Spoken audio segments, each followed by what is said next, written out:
Rasulillah wa ala alihi wa sahbihi wa wala. Rabbi shrah li sadri wa yassir li amri wahlul 'uqdatam min lisani yafqahu qawli. Allahumma faqihna fid din wa 'allimna ta'wil. Allahumma zidna ilman nafi'an wa rizqan thayyiban wa amalan mutaqabbalan. Amma ba'du.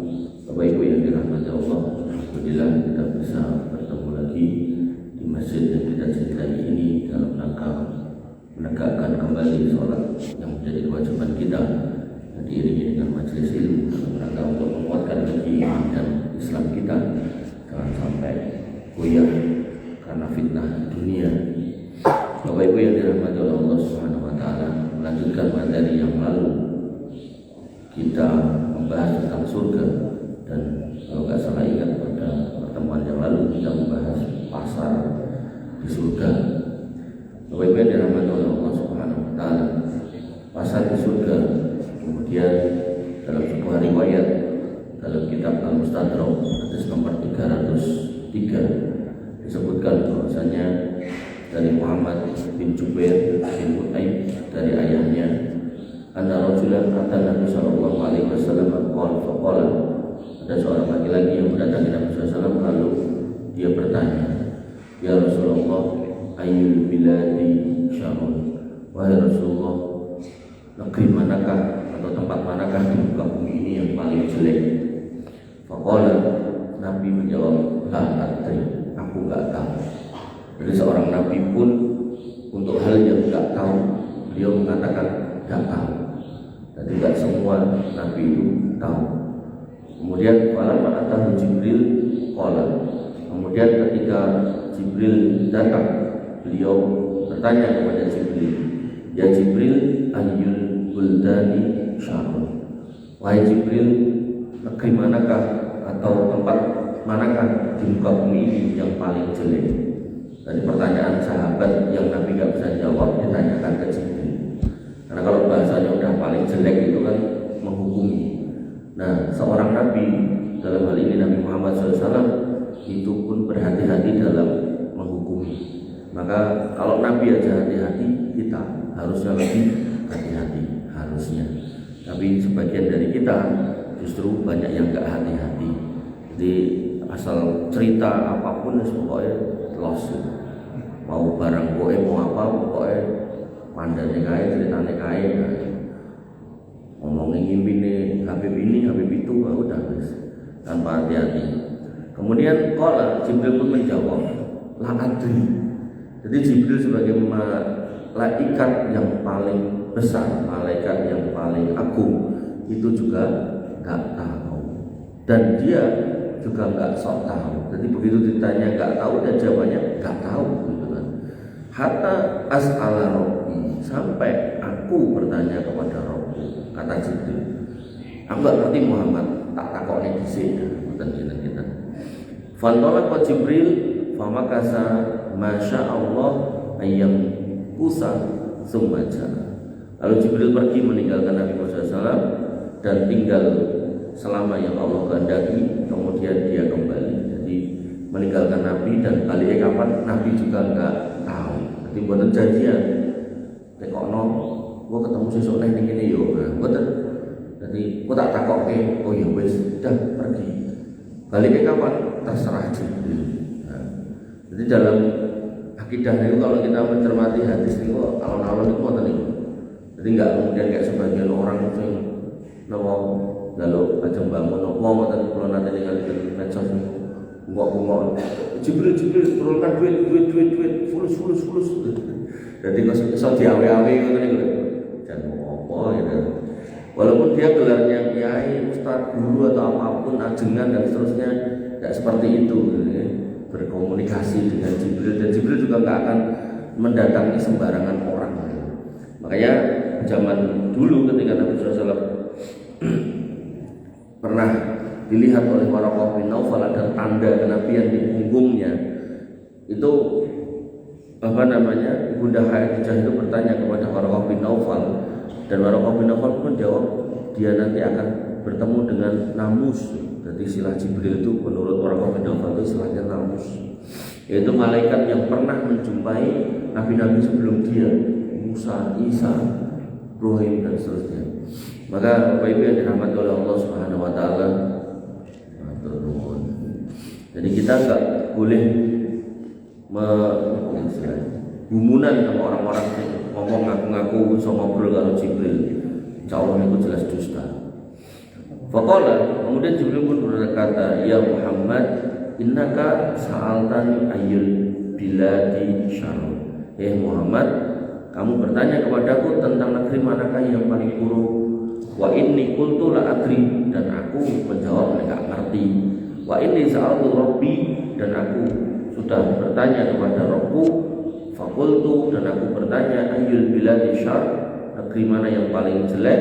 Faqala, maka Allah pun menjawab berfirman, aswaquha, pasar-pasarnya. Artinya kalau di akhirat nanti pasar itu tidak digunakan untuk jual beli, tapi bertemunya orang-orang yang sudah masuk surga. Bahkan pada riwayat yang lalu, sebagian kenikmatan yang didapatkan orang penghuni surga di pasar, yaitu bisa melihat Allah Subhanahu wa taala dan juga mendapatkan apa yang tidak didapatkan di rumahnya di surga.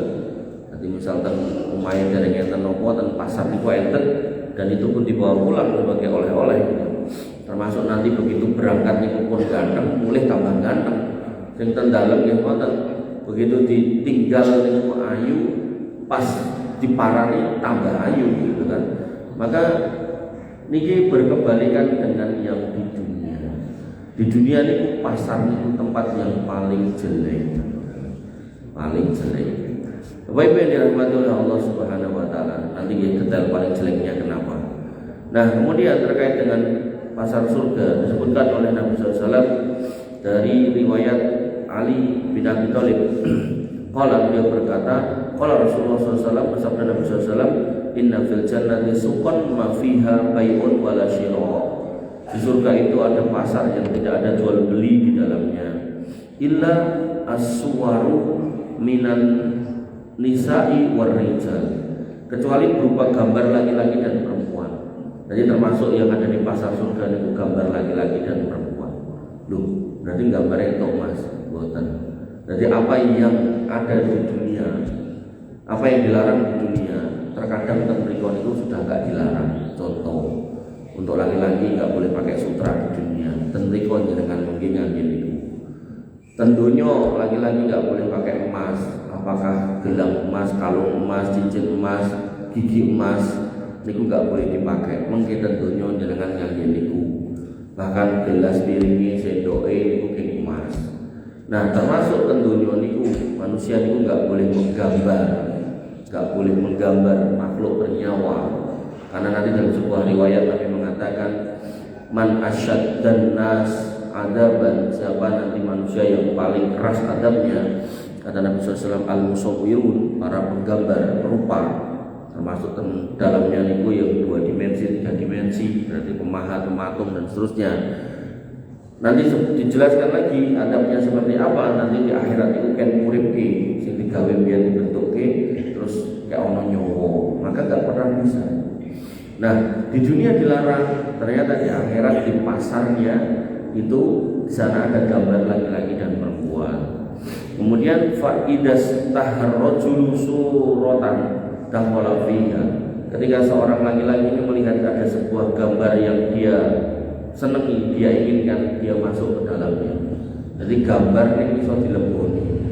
Bentuknya kayak ngomong Mas boten ngertos. Pokoknya mah bayangke dhewe enten gambar api-api terus dileboni. Fa inna fiha lamat ma'an lil huril in yarfa'na aswatan lam yaral khalaiqu mithlaha. Dan di dalamnya terdapat tempat berkumpulnya para bidadari yang bermata indah. Mereka meninggikan suara yang belum pernah didengar oleh makhluk lainnya. Yaqulna, para bidadari itu berkata, nahnu al-khalidatu fala nabidu, kami adalah wanita yang kekal dan tidak akan binasa. Wa nahnu ar-radiyatu fala taskhatu, dan kami wanita yang selalu ridho dan tidak akan pernah marah. Wa nahnu an-naiyatu fala naqusu, dan kami adalah wanita yang penuh kenikmatan dan tidak akan pernah menyengsarakan kalian. Fatuba liman kana lana wa kunna lahu, maka beruntunglah bagi siapa yang memiliki kami dan kami menjadi miliknya. Jadi gampangnya ini nek dengan ningali katalog terus teko karo bakule iki barange sing timba emas gitu. Wonten rak mriko ngoten niku to. Akhirnya dituduhke dengan pundut bayar kasir kok boleh. Nek niki gambar. Begitu dengan delok gambarnya cocok sing niku nyemplung plung parani langsung ya, gomble gitu. Nah, Bapak Ibu yang dirahmati oleh Allah Subhanahu wa taala. Kemudian disebutkan tentang pasar di dunia tadi. Jadi ini maju mundur. An Abdurrahman ibn Mihran, dari Abdurrahman bin Mihran, Maula Abu Hurairah, Maula itu mantan budak, jadi budak yang sudah dibebaskan. Nah nanti dalam fikih tentang Maula itu orang yang pernah jadi budak dibebaskan oleh tuannya, kok dia mati punya harta tapi nggak punya ahli waris, maka hartanya itu jadi warisan buat mantan tuannya. Ada Abu Hurairah, dari Abu Hurairah, dari Mihran, Abdurrahman bin Mihran mendengar dari Abu Hurairah. Nah, otomatis dari Abu Hurairah, Anda Rasulullah SAW bersabda, "Ahabbul bilad ila Allahi masajiduha." Permukaan bumi atau tanah di atas bumi yang paling dicintai oleh Allah Subhanahu wa taala adalah masjid-masjidnya. Wa abghadul bilad ila Allahi aswaquha. Dan apa yang di atas bumi yang paling dimurkai oleh Allah Subhanahu wa taala adalah pasarnya. Nah, kenapa pasar dimurkai? Salah satu sebabnya Ali bin Abi Thalib, dari Ali bin Abi Thalib radhiyallahu an, "Idza yaumul jum'ah, apabila Jumat telah tiba, kharaja as-sayatinu yurabbitsuna an-nas ila aswaqihim wa ma'ahum ar-rayah."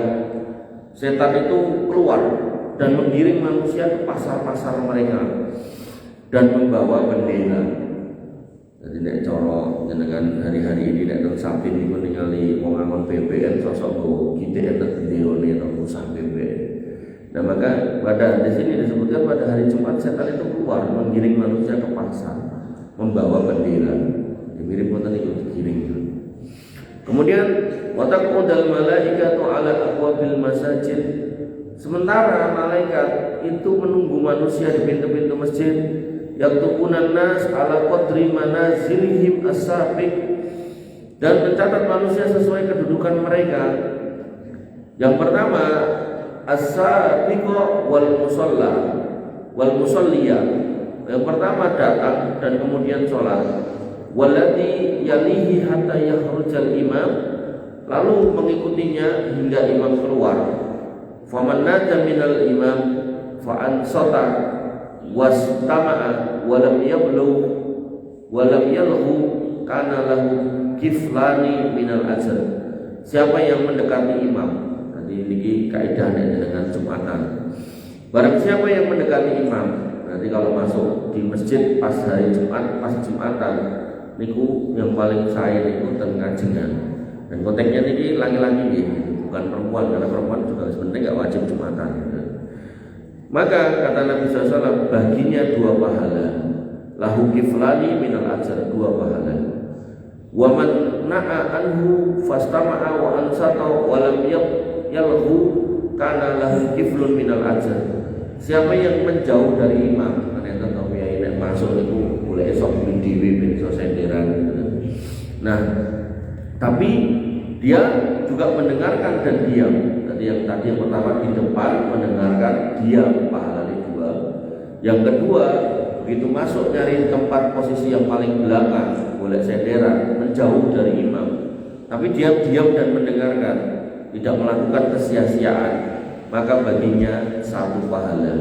Dan kesia-siaan dalam Jumatan itu gak cuman ngobrol, sekedar ngobrol jagongan dewi boten. Bahkan Nabi SAW mengatakan, man qala li akhihi uskut la Jum'atan, siapa yang berkata kepada saudaranya menengok. Jadi kan itu saya.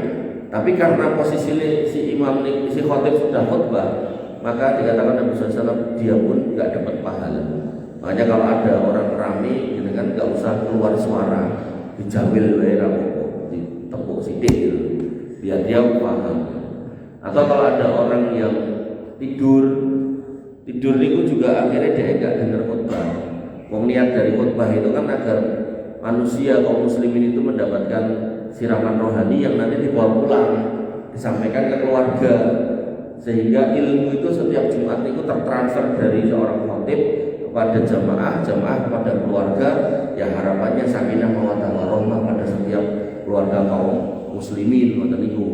Nah, kok dilalah niku kepala keluargane ten Jumatan malah tilem tur ngorok sisane itu kan. Nek pun ngoten niku nek wani ngorok ngoten niku wudune batal. Dadi nggih mung jawil mawon rasa dikandani jawil betah. Nah, nek dhek notifikasi kudune tangi terus wudu gitu. Nah, tapi kalau mungkin dia nggak notifikasi gitu kan. Nah, akhirnya nggih mung tangi tok ngrungokke ya. Itu masih lebih ringan nah artinya daripada dia melanjutkan tidur sama sekali. Melanjutkan tidur terus sampai selesai sama nggak dengar sama sekali apa yang disampaikan oleh imam. Bapak Ibu yang dirahmati oleh Allah Subhanahu wa taala. Nah, termasuk kesia-siaan nanti dalam riwayatnya dikatakan waman la'ibal haso, siapa yang bermain pasir. Zaman dulu kan masjid itu lagi pasir, dan sing dolanan pasir. Wah, ya berarti saya kira serane pasir kuwi hati ora kanggo Mas. Kangge dolanan karpet, gambar karpet. Enten to karpet sing kuandel iso digambar niki. Ditulis mboten saged. Enten karpet iku kuandel iku iso digambari napa, nulis napa, usap dhewe. Nah, termasuk lawan saniki dolanan HP. Kula iku teng masjid pundi ngoten enten. Dadi anggap khotbah niku mesti dadak beragam sih. Yang megang HP tolong dimatikan, di silent. Yang masih main HP tolong ditaruh. Niku tengah khotbah lho dolanan HP tak elinge meneh ya. Makanya kayak gitu-gitu eman-eman nggih kita sudah masuk masjid malah gak sido entuk pahala. Kemudian yang ketiga, wa man kana minnal imam, dan barang siapa yang mendekati imam ning ngarep gitu kan. Walam yuksid, tapi dia berbicara sia-sia, artinya malah ngobrol dewi ning ngarep ngobrol. Walam yastami, dan juga tidak mendengarkan apa yang disampaikan imam, kayak opo enggak dengar, enggak tahu, enggak perhatikan. Karena alaihi kiflani minal wizr, maka dia mendapat 2 bagian dari dosa. Jadi dosanya malah loro, ning ngarep rame ra ngrungokke. Kenapa?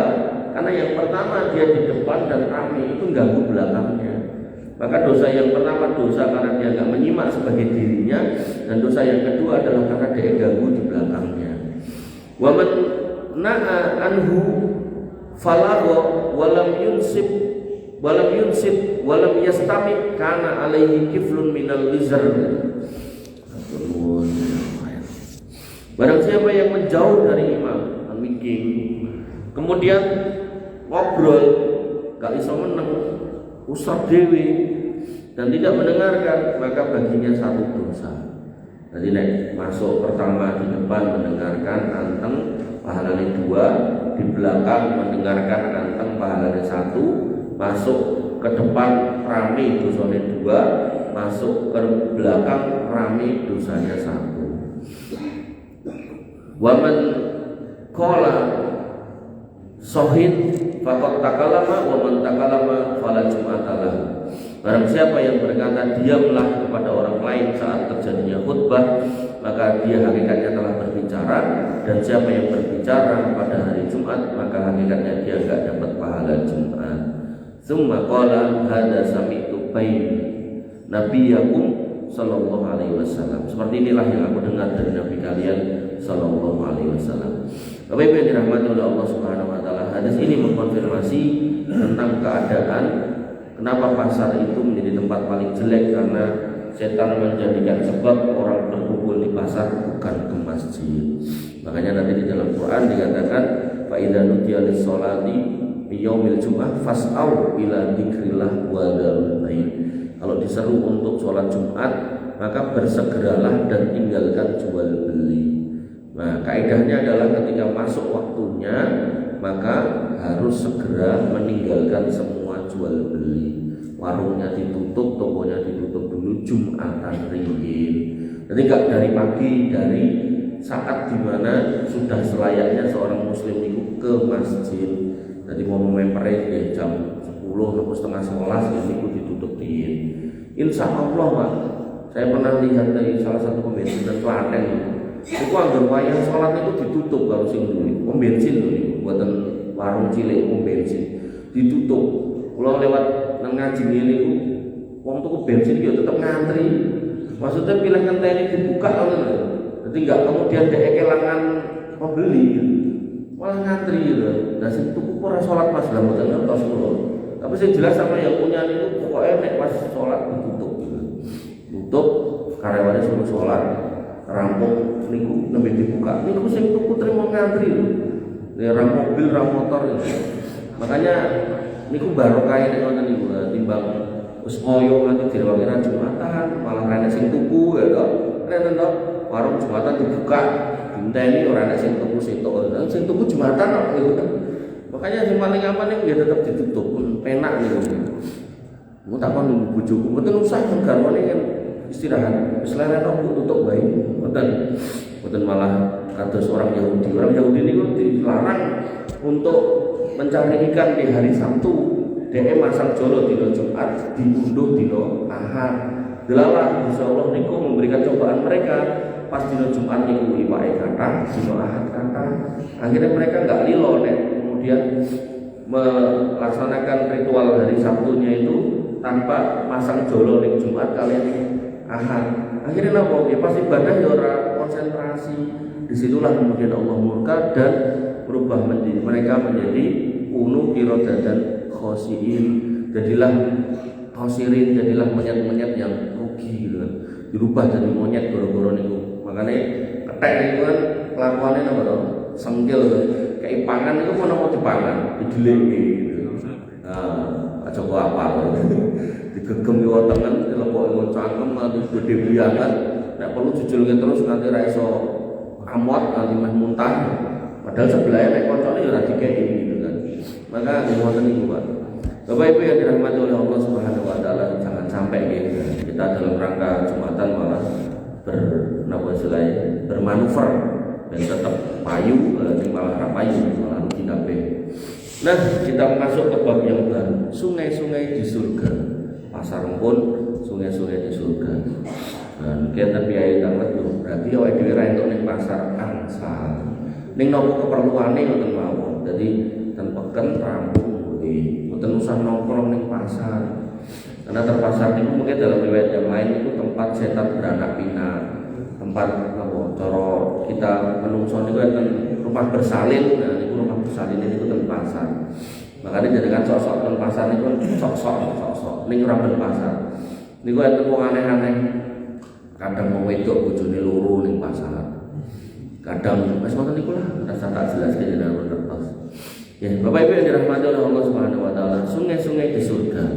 Allah Subhanahu wa taala berfirman dalam Quran surat Ar-Ra'd 2:35, "Masalul jannati allati wu'idal muttaqun."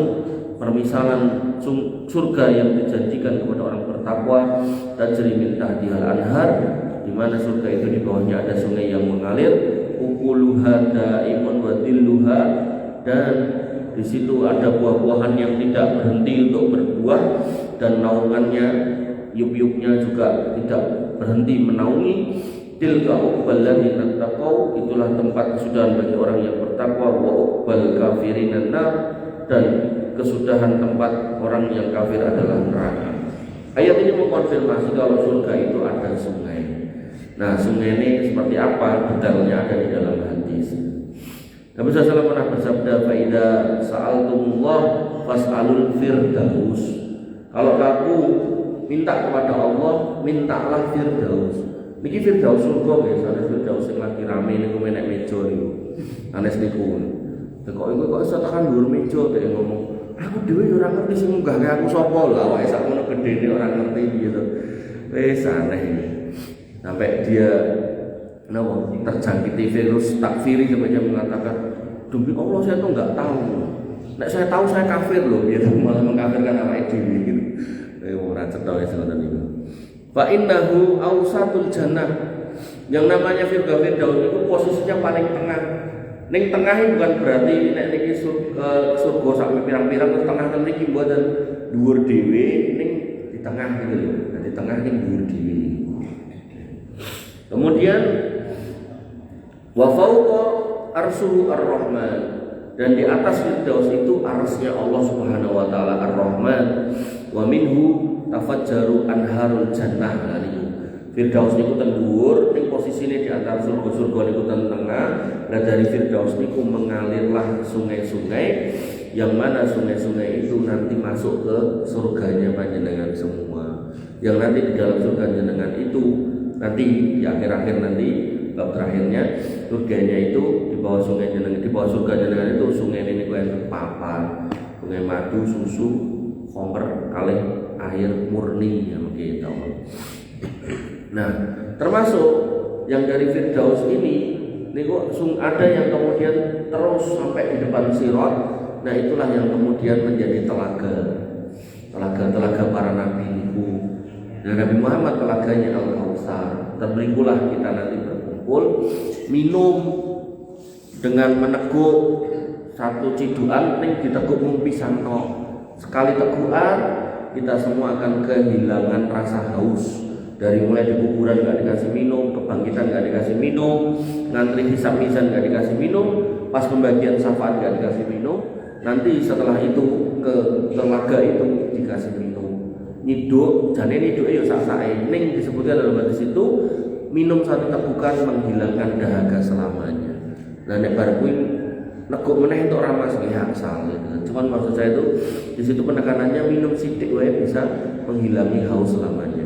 Nah nanti orang-orang yang kafir di saat pembagian syafaat itu mereka ditanya, "Memeh jaluk apa?"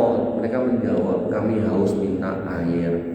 Tapi kemudian ditunjukkan oleh Allah Subhanahu wa taala kayak tempat sing kudu mbok parangi.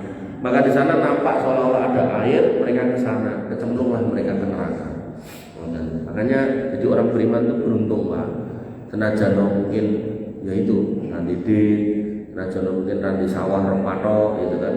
Nah, maka hal-hal seperti ini jangan sampai menjadi sebab kita untuk tidak meneguhkan iman. Jadi iman tetap dengan pegang, dengan jaga.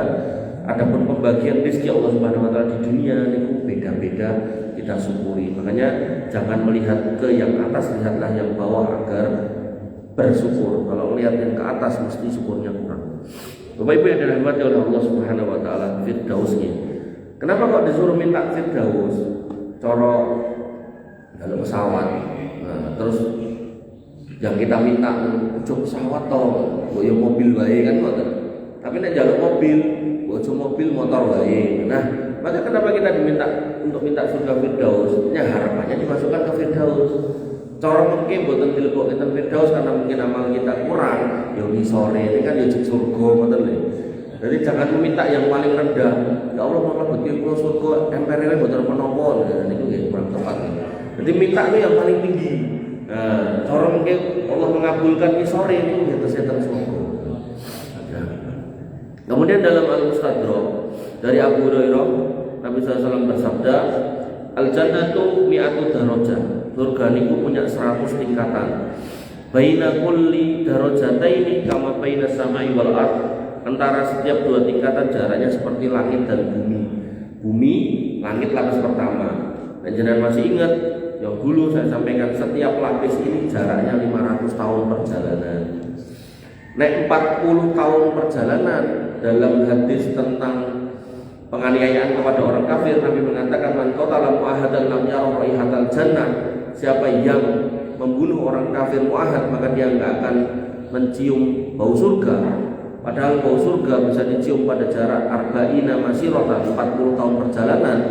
Niku saya menghitung kalau unta niku melampaui 5 km per jam sedina 10 jam 50 km dipengke 300 swidak dipengke 40 ketemune niku 708.000 km. Niku setara dengan 17 kali bumi.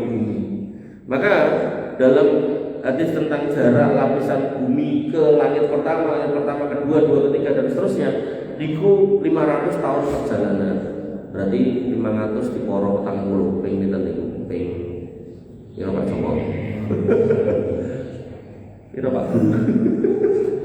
15 kalinya. Jadi 17 kali ngubengi bumi ping 15 melih niku pokoke umet. Nah, maka jarak surga satu dengan yang lainnya kan 100 tingkatan. Satu tingkatannya itu 17 kali 15 kali ngubengi bumi atau banget pokoknya.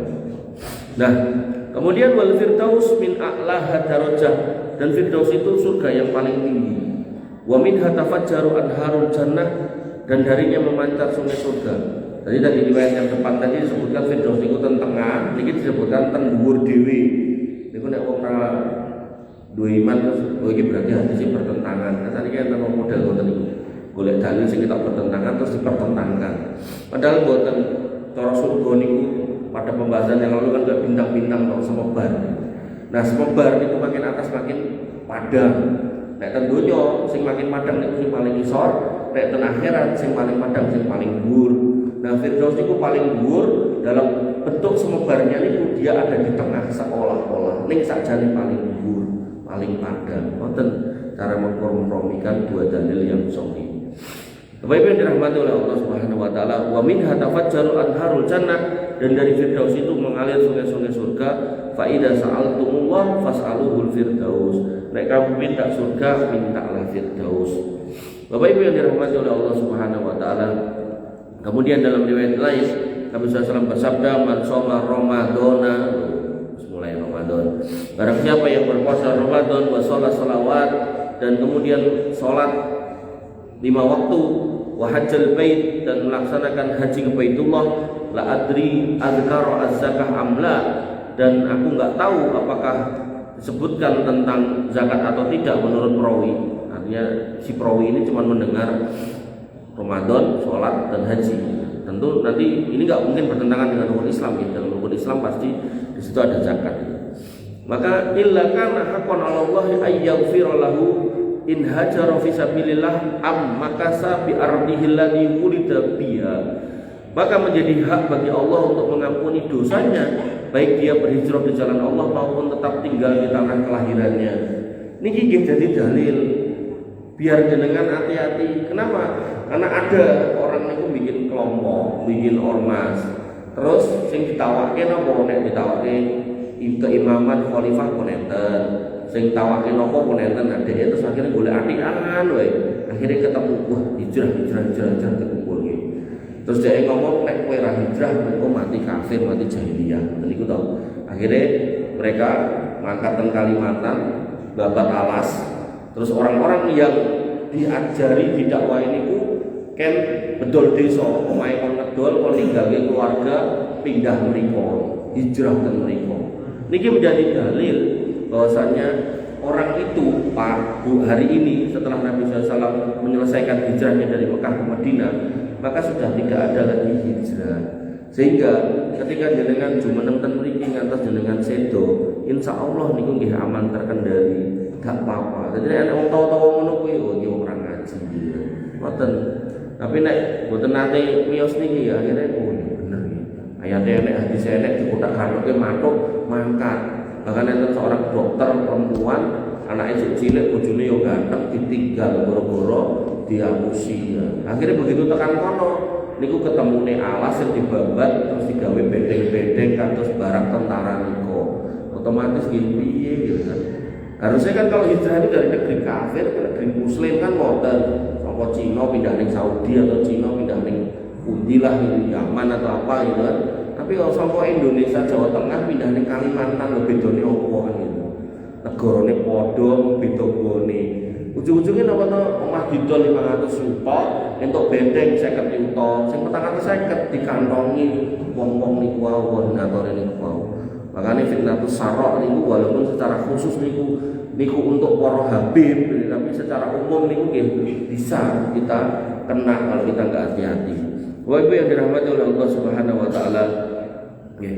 Kemudian kemudian Mu'ad berkata ketika dikabari oleh Nabi SAW tentang kabar gembira ini, kalau semua umat itu akan diampuni, umat Islam itu akan diampuni selama mereka sholat dan puasa Ramadan, maka Mu'ad berkata, ala ukhbiru bihan nas, wahai Rasulullah, apakah boleh aku menyampaikan kabar ini kepada manusia? Faqala Rasulullah SAW, Nabi SAW bersabda, "Dzarrin nas, tinggalkan manusia, biarkan manusia, enggak usah mau kabari, ya'maluna, dalam kondisi mereka beramal, fa inna fil jannati mi'ata darajah ma baina kulli darajataini kama baina samai wal ard." Jarno ae wong-wong kuwi rasa mbok kandhani. Engko nek mbok kandhani ndak dhek males ling amal. Biarkan mereka beramal, dan di surga itu wahai umat ada surga yang mana derajatnya ada 100, dan setiap derajat itu jaraknya seperti jarak langit dan bumi. Wal firdaus, dan firdaus a'lal jannah, surga yang paling tinggi, wa awsatuha, dan yang tengahnya. Makanya hadis yang pertama ngomongin tengah, hadis yang kedua ngomongin tinggi, hadis yang ketiga tengah dan tinggi loh. Jadi usah dadak di pertentangan. Yo tengah yo tinggi, ning tengah, ning paling dhuwur. Nah, kemudian disebutkan lagi bahwasanya fawqa dzalika arsyur rahman, di atas firdaus itu arsy ar-rahman, wa minha tufajjaru anharul jannah, dan dari firdaus itu mengalirlah sungai-sungai di surga. Fa idza sa'altumullah fas'alul firdaus. Nek kamu minta kepada Allah, mintalah firdaus. Bapak Ibu yang dirahmati oleh Allah Subhanahu wa taala. Kemudian sungai firdaus, sungai dari firdaus pun. Nah, ada sungai lagi satu. Itu tadi lumayan. Jadi ada lagi sungai satu. Tadi sungai di surga itu macam-macam. Ada lagi sungai satu yang dia diletakkan di depan pintu surga. Jadi sebelum masuk surga ini enten sungainya. Nah, dalam riwayat Sahih Ibnu Hibban nomor 183 disebutkan dari Jabir radhiyallahu anhu Nabi sallallahu dan Nabi sallallahu qala, dia bersabda, "Idza muyiza ahlul jannah wa ahlun nar." Ketika penghuni surga dan penghuni neraka telah dipisahkan. Di surga di neraka cemplungin neraka. Nah, yadkhulu ahlul jannah al jannata. Penghuni surga dimasukkan ke surga, wa ahlun nar an-nar, dan penghuni neraka dimasukkan ke neraka. Qamatir rusulu fasyafa'u, maka para rasul berdiri dan memberi syafaat. Jadi dalam bab syafaat itu urutan yang pertama yang beri syafaat itu Nabi Muhammad SAW. Kemudian yang kedua as-siddiqin, nanti hadisnya panjang. Yang kedua as-siddiqin, kemudian yang ketiga itu baru al-anbiya wal mursalin, para nabi dan para rasul. Nah, kemudian yang keempat asyuhada, yang kelima as-solihin. Nah, orang-orang solih ini semuanya harus berasaskan dua, akidahnya harus lurus. Kemudian yang kedua, dia beribadah harus di atas sunnah. Nah, Bapak Ibu yang dirahmati oleh Allah Subhanahu wa taala, orang yang bisa memberi syafaat ini syaratnya yang dua, dia harus diizinkan oleh Allah Subhanahu wa taala. Jadi enggak semua orang akan diizinkan. Sampai ketika manusia itu berkumpul kepada Nabi Adam mengatakan, "Aku gak iso nang ono." Berkumpul di Nuh alaihissalam minta syafaat, Nuh menjawab, "Aku gak iso nang Isa nang Musa." Musa kemudian juga gak bisa menjawab, gak bisa memberikan syafaat, mangkat ning Isa. Begitu sampai di Isa alaihissalam mengatakan, "Datang ke Muhammad SAW." Disitulah dia penghulunya para manusia Bani Adam. Kemudian ke sana. Dan kemudian Muhammad SAW menghadap Allah Subhanahu wa taala sujud 1 minggu, satu Jumat, dan Jumat di sana sama di sini tentu beda. Begitu kemudian Allah berfirman, "Irfa' roksa, angkat kepalamu, sal tuqta, mintalah dikasih, isfa' tusafa, mintalah syafaat, kamu dikasih syafaat." Nabi mengangkat kepalanya dan melihat Allah Subhanahu wa taala. Begitu melihat, Nabi sujud meleh. Pada sujud yang kedua ini nggih seminggu meleh gitu. Begitu seminggu meleh gitu kan. Nabi kemudian dikatakan oleh Allah Subhanahu wa taala, "Irfa' ra'sak, angkat kepalamu, saltu atau minta nanti kamu dikasih, iswa usafa, jalur syafaatku dikei." Begitu Nabi ngangkat, lihat Allah mau sujud lagi. Jibril ada di sebelahnya megang tangannya, megang tangan beliau SAW mencegah untuk beliau agar gak sujud lagi. Nek sujud lagi, 1 minggu sujudnya. Makanya ketika Nabi SAW sebagai orang yang pertama memberi syafaat itu aja minta izin bahkan sujud selama 2 minggu. Lah kok saiki nek wong ngaku-ngaku napa? Kowe nek ora manut aku, nek ora sayang karo aku, gak tak kei syafaat ning akhirat. Lah kowe iki sapa kan gitu. Bahkan begitu Nabi mengangkat kepalanya ketika mau sujud yang ketiga dicegah oleh Jibril, Nabi mengangkat kepalanya, Allah kemudian mengilhamkan pujian yang pujian itu nggak pernah terucap di muka bumi. Bahkan ketika Nabi menyebutkan hadis ini, Nabi pun juga nggak ngerti mengkomeh ngomong apa. Jadi bisanya cuma nanti di sana. Makanya ini apa ya? Kalau kita belajar ini hati-hati ini kita akan ngerti ini wong ra cetha, aneh wong edan ya perlu gitu kan. Nah dari situlah kemudian kita akan beragama secara hati-hati. Itulah hakikat takwa, yaitu beragama di atas kehati-hatian dan hati-hati itu di atas ilmu. Nah, kula tutupi. Insyaallah nanti kita bahas masalah syafaat. Penting nih. Bapak Ibu yang dirahmati oleh Allah Subhanahu wa taala, para rasul pun berdiri dan beri syafaat, fayuqal, dan kemudian dikatakan kepada mereka penghuni neraka yang diselamatkan karena masih punya tauhid. Dan saya ulangi lagi, orang yang masuk neraka itu adalah orang kafir, orang musyrik, orang munafik, dan orang fajir. Nah, orang fajir ini adalah para pendosa yang tidak musyrik, tidak munafik, dan tidak kafir. Pendosa kafir itu kafir, pendosa munafik itu munafik, pendosa tukang mendem ning musyrik itu musyrik. Nah, ini maksud saya fajir di sini adalah orang yang beriman tapi tukang mendem, beriman tapi tukang main, gitu kan. Maka yang seperti ini kemudian diselamatkan dari neraka, tidak berbuat kesyirikan, kemunafikan, dan kekufuran. Nah, kemudian dikatakan idhabu faman araftum fi qalbihi mithqala qiratin min imanin fa akhrijuhu. Maka dikatakan kepada para nabi, sana kamu pergi, carilah orang-orang yang masih punya iman walaupun kecil di hatinya. Artinya dosane akeh, dhek nyemplung neraka ning dhek masih punya iman, selamatkan. Fayukhrijuna basyaron katsiran. Kemudian diselamatkanlah manusia dalam jumlah yang sangat banyak. Sumur yuqalu, kemudian dikatakan lagi idhabu faman araftum fi qalbihi mithqala khardalin min imanin fa akhrijuhu. Sana pergilah dan carilah dari orang yang kalian kenali mereka yang masih punya iman seberat biji sawi, sekecil itu. Biji sawi itu kan kecil banget gitu kan. Nah, sekecil itu keluarkan kalau dia masih punya iman yang tidak tercampuri kesyirikan, kemunafikan, dan kekufuran. Fayukhrijuna basyaran katsiran, kemudian dikeluarkan manusia dalam jumlah banyak. Summa yaqulu jalla wa ala, kemudian Allah jalla wa ala berfirman, anal an ukhriju bi ni'mati wa bi rahmati. Ketika manusia semua sudah memberikan syafaat yang diizinkan oleh Allah Subhanahu wa taala, maka Allah kemudian mengatakan, saiki giliran aku sendiri yang akan mengeluarkan mereka dengan karunia dan rahmat. Fayukhriju at'afa ma'ah raju wa at'afahu. Maka Allah mengeluarkan manusia dalam jumlah yang berlipat-lipat kali lebih banyak daripada yang sebelumnya. Qadim tahasu wasaru fahman, dan bahkan sebagian mereka yang dikeluarkan oleh Allah ini pun terakhir-terakhir nih. Nah, itu bahkan sebagian mereka sudah hangus seperti arang. Fayulqawna fi nahrin. Maka mereka kemudian dilemparkan ke sungai. Jadi pun koyo arang ireng-ireng gosong bucal ning kali. Nah, au fi nahrin min anharil jannah, atau di sungai di antara sungai-sungai surga. Fatasqutu muhasibun ala hafati dzalikan nahar. Maka daging dan kulit mereka akan tumbuh kembali di tepi sungai. Nanti begitu cemplungnya mereka plung, terus piyaine napa istilahnya kentir sampai tan pinggir itu mari mulai. Nah, fayaudu bidon mithla at-ta'arir, maka mereka akan kembali putih seperti kecambah tokolan. Fayuktabu fi riqabihim, dan tertulis di leher mereka akan meringi mutaqallah, orang yang dibebaskan oleh Allah Subhanahu wa taala. Wa yusammuna fiha al-jahannamiyun, dan mereka ini memiliki gelar panggilan jahannamiyun, yaitu residivisnya neraka. At-ta'arifu al-kitha'u as-sigharu.